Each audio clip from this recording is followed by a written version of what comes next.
everybody. Welcome back to the farm. My name is Tammy Bardo and I am the farm her of Bardo Acres. We are going to talk today about grinding our own wheat to use in place of store-bought flour, processed flour. Long story short, and maybe over some videos throughout the time I will get to all of it, but for today I only have a certain amount of time before I have to take one of the boys to baseball. We have a game tonight and I have to start supper and we got to get chores done and be at the game by 5, so I'm going to try to get this done now or I never will. So anyways, long story short, I got sick many years ago in 2008, ended up in the ICU with a blood infection. Blood infection led to an autoimmune disease, lupus, and I spent many years sick and tired and barely functioning and trying to raise a large family and do all the things that I do. And so one of the ways that helped my body not to be so inflamed was to cut out processed flour. And so I went gluten-free for a lot of years, 15 maybe. And I learned how to adapt. I learned that they made good things that were gluten-free. They tasted good, but if you looked at the ingredients and the nutritional values, they weren't good at all. So I still ate them because I like sweets and I like good things. Here about 2 years ago, I was scrolling the Instagrams and a lady that I follow on there put up a podcast by, it was with some doctor and Sue Becker from the Bread Beckers. And I have sent that link to a lot of you, and I'll try to link this in this video so that you can go back and like get into the nerdy part of it, of why grinding your own flour is so beneficial to you and your family. But for me, she had me when she said, so many of you that can't eat processed flour can eat freshly milled flour and not have a reaction to it. And the reaction that I would have was, this may sound crazy, but my heart would beat irregularly, like to the point where I was sitting in a doctor's office and he said, "You need a pacemaker." And I said, "No thanks, I think I need to pray about this." And he was like, "Do you understand the severity of what we're talking about? Like, your heart does not beat right." And I said, "Yeah, but I need a hot second." So I walked out of there and never went back. A friend recommended doing an elimination diet, so I eliminated flour and dairy. I reintroduced dairy after not having symptoms, heart symptoms. I would have like palpitations, I would have shooting chest pains, like where I'd end up in the ER because I thought for sure I was having a heart attack. My limbs would go numb. If I laid down in bed, like I would not have feeling, I'd wake up not having feeling in my arms and legs. And so I reintroduced dairy and did not have any of those symptoms. And I was like, no, I can have dairy. Like, how sweet is that? Okay. Thinking that I was good to go, I had a piece of pizza one night and thought I was seriously going to die. My heart, I did go back to the ER because the pain was so intense that I really thought that I was dying. So I knew that they told me I wasn't dying and sent me home. Yay. So Anyways, that's a whole nother story. So fast forward, I see this podcast and see that she said some people that can eat, that can't eat processed flour can eat freshly milled flour. And I was like, I'm trying this because I like me some bread, some real bread, not that cardboard crap that they try to sell you as gluten-free. So I borrowed a hand crank mill from one of my friends. And my very buff, teenage, high school aged son could barely grind the hand mill. And I'm like, that ain't gonna work. If he can't do it, I surely can't do it. So one of my other friends gifted me an extra mill, a power mill, an electric mill. And I don't know if the name's on this side of this, but it's not. It's the Wondermill, and I will also link that. It was a game changer. So long story short, bake my first loaf of bread, and I ate a very little amount and nothing happened. I was so excited. You know how much bread I ate in probably that first month? Like, I was baking bread like all the time. It was so good. But one of the cool things, and if you go back and listen to the podcast, Sue talks about the nutritional value. And one of the cool things is it has 40 of the 44 like vital nutrients in it. So not only was I eating something that I could eat, I was eating something that my body needed. And that was awesome. I have so many thoughts in my head about this that I probably should have like written an outline, but there is so much to cover. Anyways, so that's how I started my bread making journey. I make cinnamon rolls, I make pizza crust. What else do I make? Anything, cookies, cakes. If you can use regular flour, you can use fresh milled flour. Sometimes it's just a little bit of a learning curve. And so that's what I do. And you will never want to go back to store-bought bread again, store-bought flour again. It's gross. So I'm going to walk you through today how I do this. And I milled the flour. I'm going to put that in the video, and I'm going to show you how I throw everything together. So my house is quiet. Did you notice that? Anybody that knows me is like, where did she hide the kids? Because we are a full action, like always something going here at the house. And I can't see my forehead. There we go. Anyways, they're out picking rocks so their dad can plant later. So I have a bread machine that I use. I am always on the go kind of girl. Like, I don't like to sit still. I don't like to stop. I should probably address more counseling in that area. I'm sure there's a reason. I know there's a reason. But anyways, I don't like to stop. I really enjoy this kind of work, and it's very therapeutic for me. Farming is very therapeutic for me.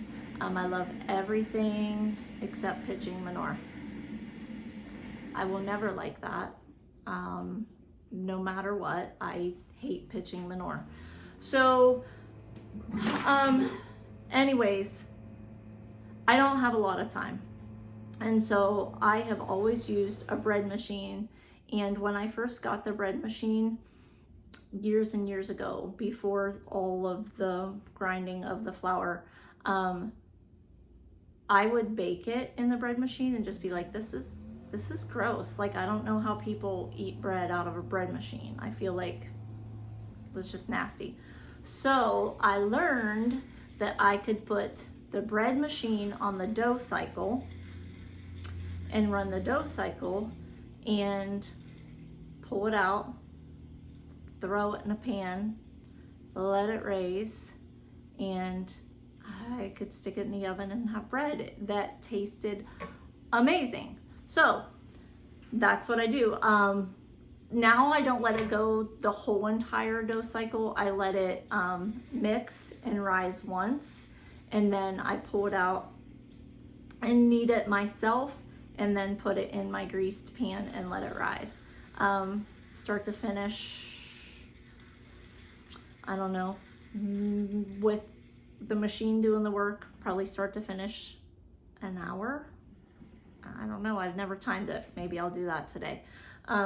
But I do have friends that really enjoy working with the dough and using their hands and doing that, and that's just not me. I am, like I said, let's go, go, go, go, go. So I throw it in the bread machine to mix and rise, and I can do 50,000 other things while that bread is doing its thing in there. So I'm gonna show you a little bit about that. So I just use the standard bread pan, and I add hot water. I probably should have had that heated up beforehand, but anywho.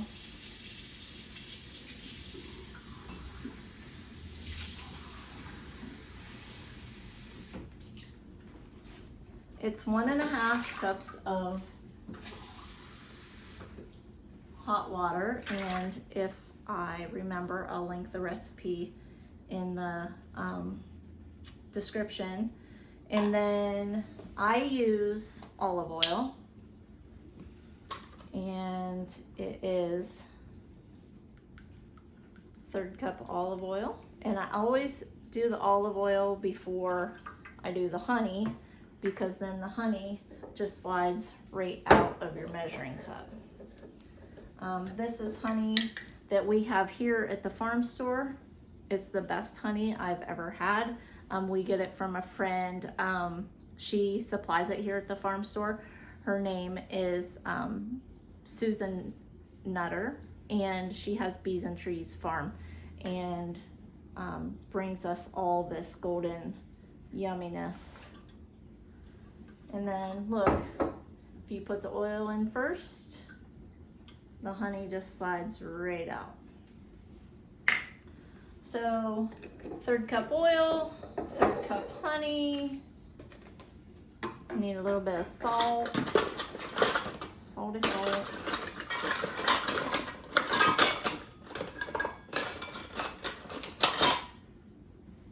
Probably should have had this done ahead of time too. So it is that does not say 1 teaspoon, does it? It sure does. That does not look right.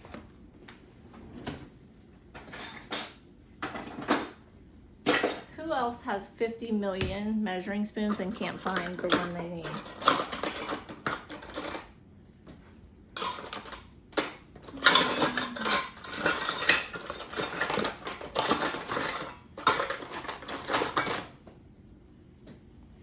Okay. And who else is blind and can't read what it says? It says a half teaspoon, but it's a full teaspoon, so we'll just throw in. It's a little clumpy. Throw in that. So I have added my hottish water. I don't measure temperature. My olive oil, my honey, my salt, and this is the part where I add my flour. So the recipe calls for 4 to 4.5 cups of freshly ground flour. And I don't know if you can see this. Look at that. So your flour that you buy in the store, I promise you, does not have brown flecks in it. The flecks are your bran and germ, and you need bran and germ in your diet. So you have to listen to the podcast, because I'm not going to go into those details of how flour went from this real stuff to the crap that you buy in the store. But they took out the bran and the germ and have replaced things in it with junk, which is probably what actually my body couldn't handle. It really wasn't the fact that I couldn't handle the gluten because this has gluten in it. It was the fact that I couldn't handle how it was processed and what was taken away and what was added to it.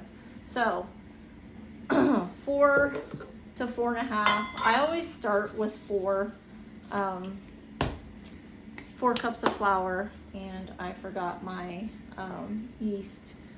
I'm gonna grab the yeast and throw that in there. It's a tablespoon of yeast. And my yeast I keep in the refrigerator to keep it fresh. I'm gonna throw that in there and give it a couple minutes to come to room temperature, and then I'll show you how I mix it on the right. Okay, here we go. My hands are shaking so bad. Here is everything in the pan ready to go.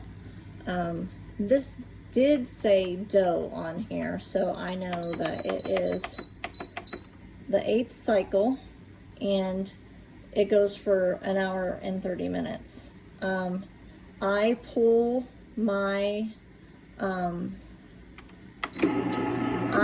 it out at the 50-minute mark and knead it for the second time, and then let it rise. Also, use caution because the bread machine may start dancing, wiggling on your counter, and walk right off. So this little girl, she went to dancing and fell right off the counter. So still works, still gonna use it. Okay, so I usually let about 5 minutes go by, and I set a timer because I can't remember, and I just check it. So sometimes it'll be too runny, and you'll have to add a little bit more flour. I like to scrape down the sides so all of that gets incorporated. You know, if it's too thick, you might add a little bit of more water. But this is about perfect. It will get a little bit thicker as the yeast starts to develop. But that's about perfect texture right there. So now I just let it do its thing.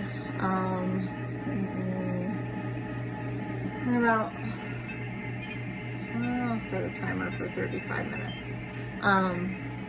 At that 50-minute mark where there's 50 minutes left, I will pull it out and I'll show you how we go from there.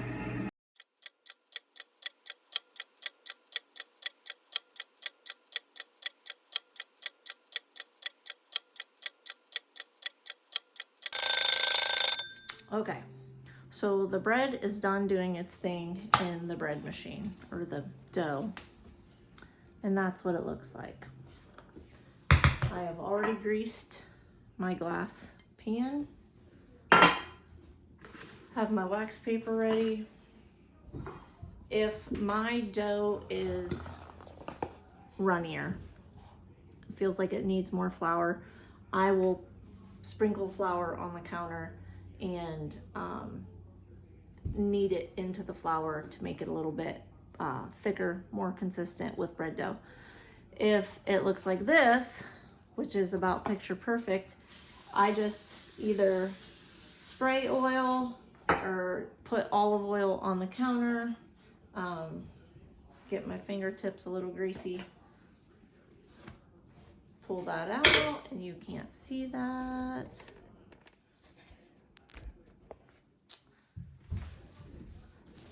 And I just give it a couple of folds, throw it in the pan,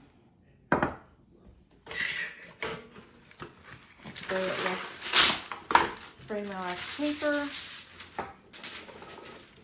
do that, and I'm ready to let it rise.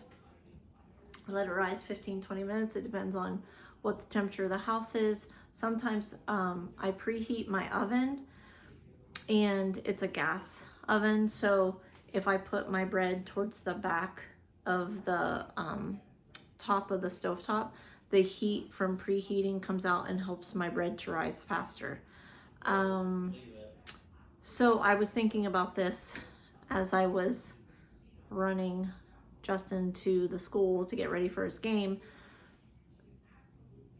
All bread machines are going to be a little bit different. I'm not even sure they still make this one.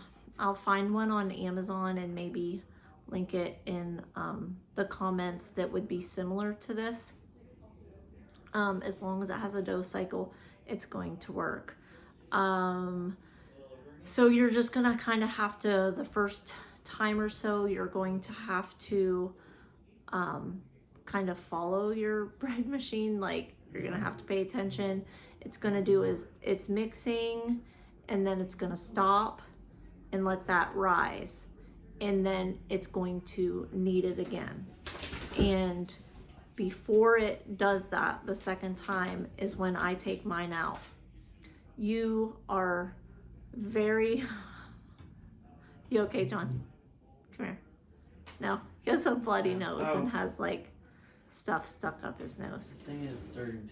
Anyways, so you can let it go the whole dough cycle, or you can and then just take it out, put it in the pan, and you're ready to bake. Or you can do what I do, let it mix, rise right before it goes into the second knead. You're gonna take it out, knead it real fast. It doesn't have to be anything like crazy. And then stick it in your pan, let it rise, and bake at 350 for about 25 minutes. Every oven's different. Every air is different for every house, every day. So it's not gonna be like right on 20 minutes or whatever. So you're gonna have to just kind of see how your oven bakes. But I usually set my timer for 20 minutes and then check it. I tap mine. If it is hollow or sounds hollow, it's done. If it still sounds kind of dense, that center probably isn't baked.